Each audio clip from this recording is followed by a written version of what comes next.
Question is very good. ప్రతి ఇంట్లోనూ 10 ఏళ్ల క్రితం, 20 ఏళ్ల క్రితం, 10 సంవత్సరాల తర్వాత కూడా జరిగే విషయాన్ని ఇదివరకు మాట్లాడుకునే వాళ్ళం కాదు, ఇవాళ మాట్లాడుకుంటున్నాం. రేపు ఎలుగెత్తి మాట్లాడతాం. ఆ రేపు ఎలుగెత్తి మాట్లాడేది ఇవాళ మేము మాట్లాడుతున్నాం, అంతే. అంటే రాహుల్ గారు ఇప్పుడు సార్ చెప్పారు కాబట్టి, అంటే ఇది ఎక్కడైనా జరిగిన సంఘటన సార్, అంటే ఏదన్నా దీనికి రీజన్ ఏంటి అసలు? సార్ అంటే నేను హాస్టల్లో ఉన్నప్పుడు ఒక చిన్న ఇన్సిడెంట్ జరిగింది, బట్ దానికి సినిమాకి ఇప్పుడు సంబంధం లేదు. ఆ ఇన్సిడెంట్ అనేది నా కథకి సీడ్ అంతే. అక్కడ నుంచి ఒక థాట్ ట్రిగర్ అయ్యి అది కంప్లీట్లీ ఒక ఇమాజినరీ స్టోరీగా ఫామ్ అయింది. సో ఈ మొత్తం సినిమా ఒక జరిగిన ఇన్సిడెంట్ మీద బేస్డా అంటే కాదండి.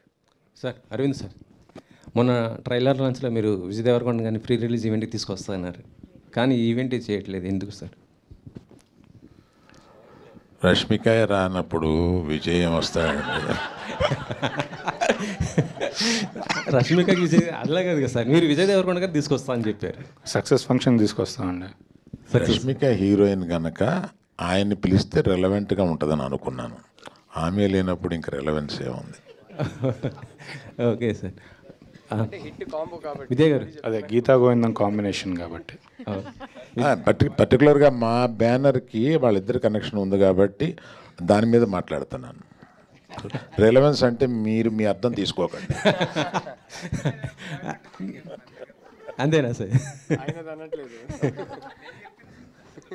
సార్ మేము విన్నాం అంతే. విన్నారు.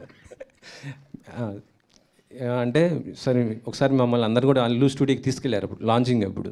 ఆ వర్క్ ఎంతవరకు అయిపోయింది సార్? ఇక్కడ ఎప్పుడు ఇక్కడే జరుగుతున్నాయి ఈవెంట్? మన సంభాషణ గర్ల్ ఫ్రెండ్ తోటి ఆపుదామండి. అది ఎత్తితే దానికి నేను త్వరలో ఒక పెద్ద ప్రెస్ మీట్ అది పెట్టబోతున్నాను. నేను చేయబోయే అదర్ దెన్ సినిమా ఇంకేయో చేస్తున్నా.